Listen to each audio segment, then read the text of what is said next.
Assalamualaikum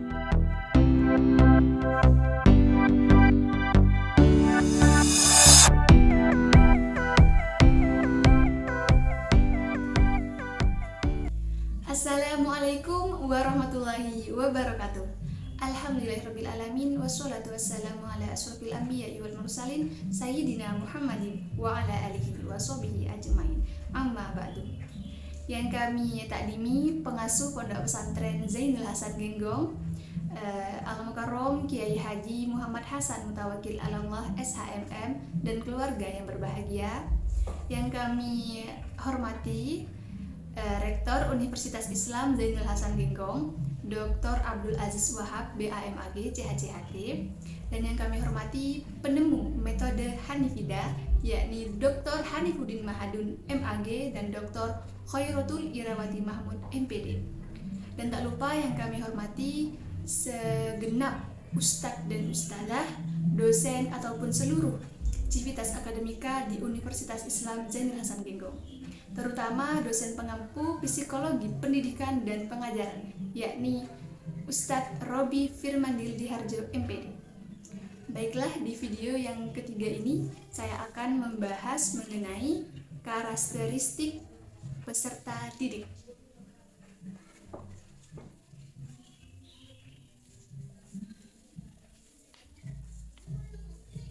Karakteristik peserta didik. Dari katanya saja pasti sudah tidak asing lagi. Karakteristik ialah ciri-ciri. Jadi lebih gampangnya kita sebut sebagai ciri-ciri. Di sini sasarannya adalah peserta didik, di mana bab kali ini membahas tentang karakteristik atau ciri-ciri atau keunikan di setiap individu. Individu ini yakni peserta didik tersebut. Yang pertama yakni berdasarkan kemampuan dasar, di mana setiap peserta didik pasti memiliki kemampuan yang berbeda-beda. Kemampuan dasar ini yang sudah murni atau sudah ada dalam diri peserta didik itu sendiri, yakni terbagi menjadi 3 hal. Yang pertama, kemampuan dasar dalam kognitif pengetahuan, lalu ada afektif sifat, dan yang terakhir itu psikomotorik atau gerak. Yang pertama, kognitif ini pengetahuan. Otomatis setiap individu, setiap peserta didik itu cara berpikirnya, caranya untuk memahami, menganalisis, atau hal-hal yang ia pikirkan atau yang ada dalam otak mereka itu pasti seperti berbeda-beda, karena setiap peserta didik ini memiliki kemampuan yang berbeda-beda, di mana ada yang cara memahaminya atau cara menyerap ilmu pengetahuan itu lebih singkat. Ketika guru menjelaskan ia langsung bisa mengerti, namun ada juga sebagian yang masih perlu waktu untuk memahami hal tersebut. Jadi ini ada sebuah keunikan, ada yang langsung dapat langsung menyerap ilmu yang ia pelajari, namun ada juga yang tidak.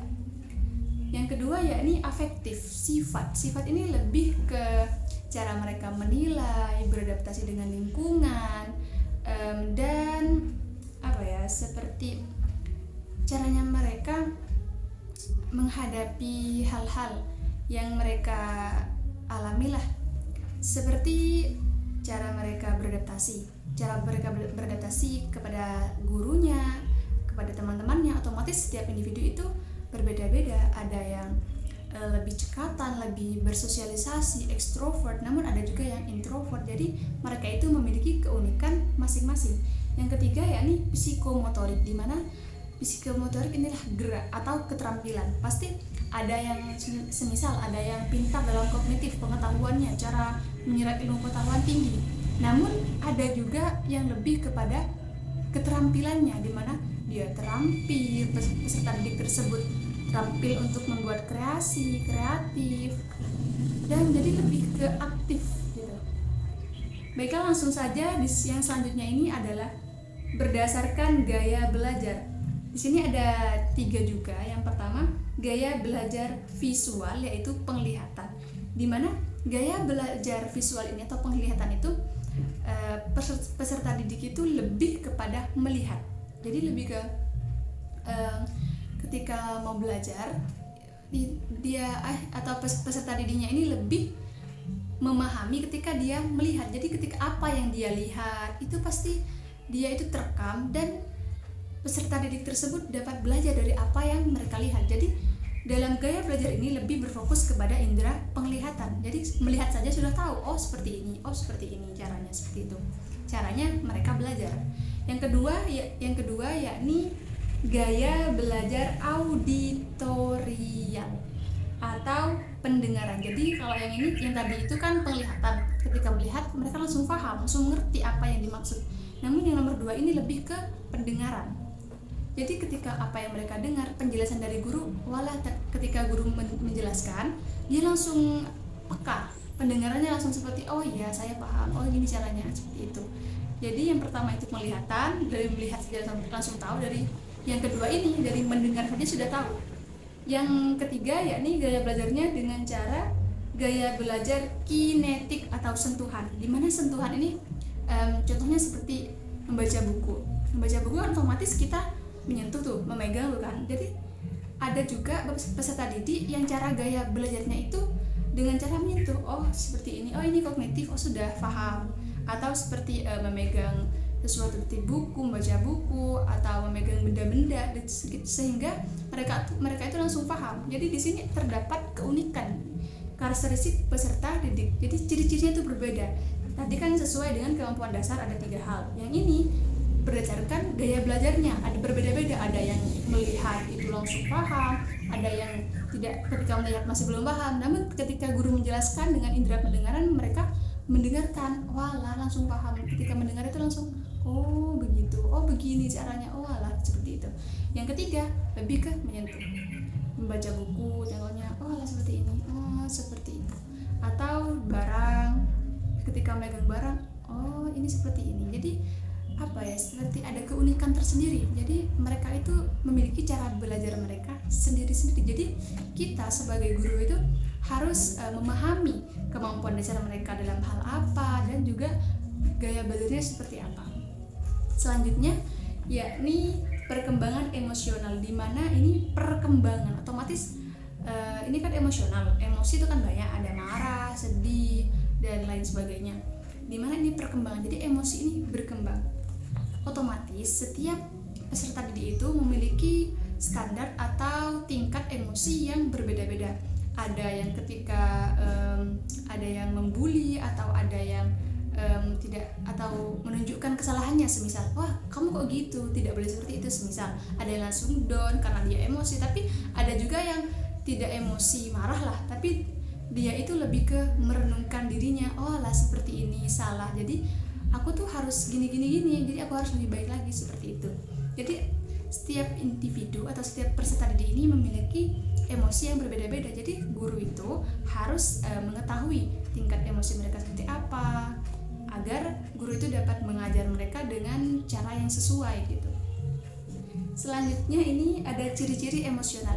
Ciri-cirinya ini ada 2. Yang pertama dalam ciri emosional anak, yang pertama ciri emosional anak, yang kedua ciri emosional orang dewasa.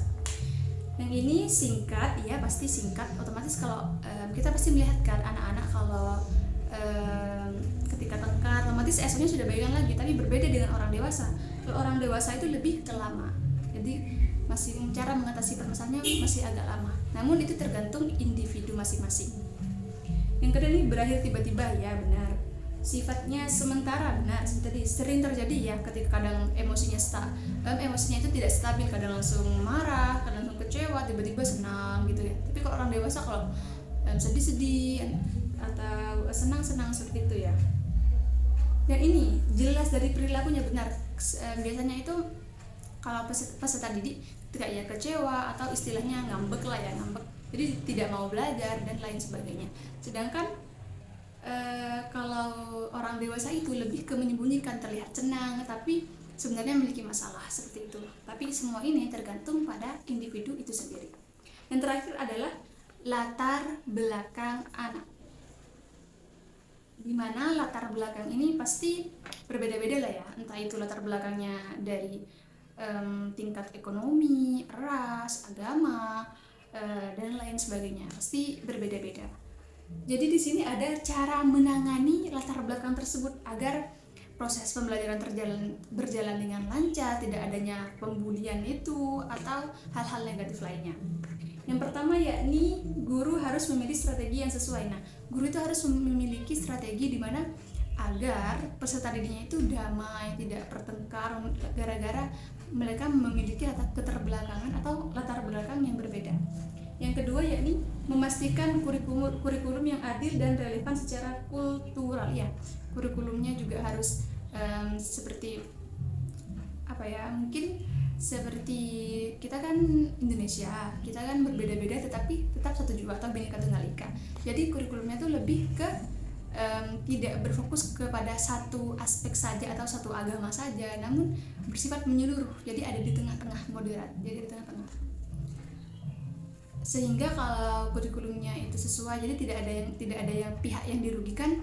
Jadi proses pembelajaran akan berjalan dengan lancar dan tidak menyinggung yang memiliki latar belakang yang berbeda-beda. Selanjutnya ada guru harus peka terhadap perbedaan. Ya, benar, guru harus peka. Jadi tidak boleh guru itu kalau tidak peka, dia akan kesulitan untuk menjalankan proses pembelajaran. Baiklah, yang selanjutnya itu menjunjung tinggi Bhinneka Tunggal Ika. Ini ada sedikit tambahan ya. Jadi ketika murid-murid atau peserta didik itu memiliki latar belakang yang berbeda, jadi otomatis guru itu harus menerapkan yang namanya Bhinneka Tunggal Ika, berbeda-beda tetapi tetap satu jua. Maksudnya apa? Untuk mendamaikan peserta didik dan untuk mengontrol. Jadi walaupun mereka berasal dari latar belakang yang berbeda-beda, guru itu dapat menyatukan mereka, menyatukan mereka dan juga lebih mempererat silaturahmi, kerukunan, kedamaian mereka. Jadi ketika proses pembelajaran itu dapat terlaksana dengan lancar seperti itu. Jadi guru itu harus peka kalau ini berbeda, jadi cara menanganinya harus seperti ini. Yang ini itu tingkah lakunya seperti ini. Jadi kita tuh harus seperti ini gitu.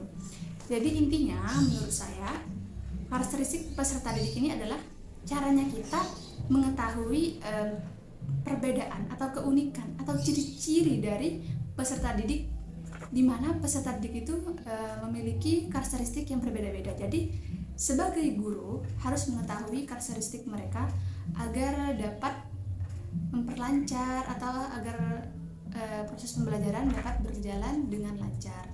Jadi tidak ada tuh yang namanya pihak-pihak yang dirugikan. Mungkin hanya ini yang dapat saya sampaikan. Kurang lebihnya mohon maaf dan mohon kritik dan sarannya apabila kata-kata saya ada yang salah. Baiklah, wallahu muwaffiq ila aqwamit thoriq. Assalamualaikum warahmatullahi wabarakatuh.